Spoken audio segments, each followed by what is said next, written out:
Everything you thought this 45-minute royal reunion meant was a carefully staged illusion, because behind those sealed gates, Prince Harry didn't walk into forgiveness. He walked straight into a silent trap set by King Charles III and reinforced by Prince William. The moment the vehicle carrying Prince Harry, Meghan Markle, Archie, and Liette rolled up the gravel drive toward Highgrove, the world assumed history was about to be rewritten. Headlines exploded with anticipation. A father reconnecting with his son, a grandfather finally embracing Archie and Liette, a fractured family healing in real time. It looked like a royal reset, but that assumption collapses the second you look closer, because nothing about Highgrove opens by accident. Those gates don't swing wide for emotion. They open only when the institution allows it, and this time, the institution was in full control. What looked like a warm reunion was, in reality, a highly calculated operation, one that turned Prince Harry and Meghan Markle into controlled variables inside a tightly monitored environment. 45 minutes. Not an hour, not an afternoon, 45 minutes. That number alone should raise questions. Why so precise? Why so restricted? Why does a father limit access to his own son like a diplomatic appointment? Because this wasn't family. This was containment. King Charles III didn't just welcome Prince Harry, he measured him. Every second, every movement, every word controlled. And the most explosive detail? Total silence. No recordings. No photos. No leaks. No narrative. Nothing for a couple whose entire global relevance has been built on telling their story. This wasn't just unusual. It was suffocating. And suddenly, the real game becomes visible. Prince Harry and Meghan Markle didn't just lose control of the moment they were stripped of the one thing that has sustained them since leaving royal life: access they could monetize. Inside Highgrove, access existed, but it came with a condition so brutal it flipped everything upside down: absolute silence. Think about that. For years, Prince Harry challenged the system publicly. Interviews, books, streaming deals. Every private moment turned into global content. But now, King Charles III forced a new rule into existence: access without permission to speak. And that changes everything, because now Prince Harry faces an impossible contradiction. If Prince Harry stays silent, Prince Harry keeps the door to King Charles III slightly open, but sacrifices the very content that fuels relevance in California. If Prince Harry speaks, Prince Harry confirms every fear Prince William has ever had, that nothing inside those walls is safe. And that's where Prince William enters this story like a storm that never needed to shout. While King Charles III extended a carefully rationed moment of paternal contact, Prince William refused to engage entirely. Not delayed, not busy, not unavailable. Refused. That absence wasn't an accident. It was a message. A line drawn so sharply it cut straight through the illusion of reconciliation. Because to Prince William, this wasn't about healing, it was about consequences. Years of accusations, public exposure, institutional damage, and now suddenly access again? To Prince William, that looks like reward. And Prince William doesn't reward disruption. So while the world focused on the meeting that did happen, the more important story was the one that didn't. The brother who stayed away.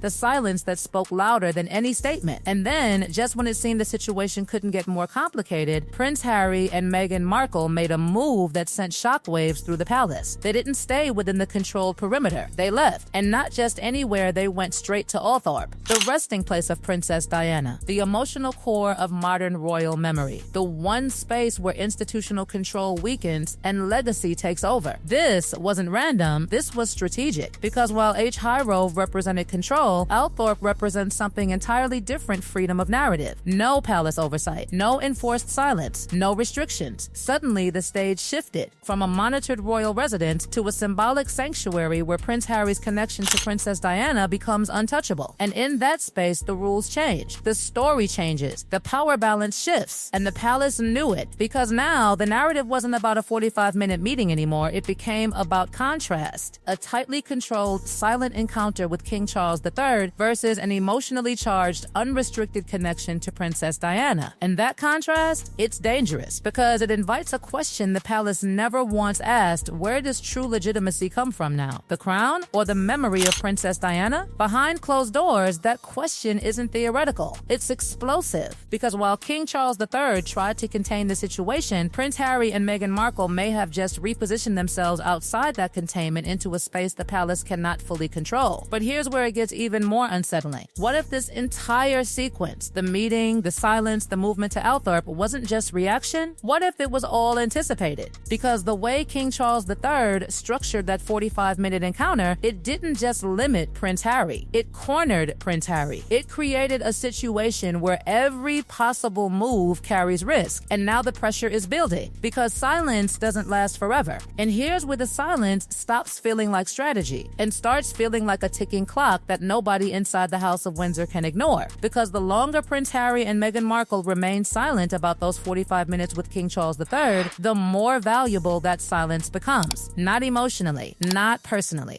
Financially, strategically, explosively, that's the part no one wants to say out loud. Prince Harry and Meghan Markle didn't just walk away from Highgrove with a private memory. Prince Harry and Meghan Markle walked away holding something far more dangerous, a moment the entire world knows happened, but nobody can verify. And in a media ecosystem driven by curiosity, speculation, and inside access, that kind of silence doesn't calm the story. It fuels it, because now every network, every publisher, every streaming partner is asking the same question behind closed doors: what's inside that conversation and when does it come out? And that's exactly where the palace trap tightens. King Charles III didn't just limit access. King Charles III created a situation where breaking silence becomes self-destruction. The second Prince Harry or Meghan Markle reveal even the smallest detail, the entire justification for Prince William's resistance is proven correct in real time. And Prince William doesn't need to respond. The act itself would confirm everything. But staying silent isn't safe either, because Prince Harry and Meghan Markle don't operate in a vacuum. Contracts, expectations, relevance, all of it demands output. And right now, the most valuable content Prince Harry and Meghan Markle possess is the one thing they cannot use. That contradiction, it's not temporary, it's structural. And this is where the shift becomes impossible to ignore. Because for the first time since stepping away, Prince Harry and Meghan Markle aren't controlling the narrative. The narrative is controlling them. Every day that passes without a leak increases suspicion. Every week without a statement increases pressure. And every month without content raises the stakes for what eventually must be revealed. And then there's Althorp, because what looked like a bold move now starts to look like something else entirely. A fallback, a counterweight, a desperate attempt to regain narrative control using the legacy of Princess Diana. But here's the problem no one expected. Without reaction from King Charles III, without acknowledgement from Prince William, without engagement from the palace, the impact of Althorp begins to shift. Instead of amplifying power, it isolates it. Because in the absence of institutional response, the visit doesn't feel like defiance anymore. It starts to feel like separation, like distance, like exile. And that's a dangerous transformation. Because once the story becomes about separation instead of confrontation, the leverage changes. The sympathy shifts. The narrative softens in a way that doesn't necessarily benefit Prince Harry and Meghan Markle long term. And inside palace walls, that realization is already being calculated. Because the strategy here isn't loud, it's patient, it's controlled, it's designed to outlast. King Charles III isn't trying to win a moment. King Charles III is trying to reshape the rules entirely. And Prince William?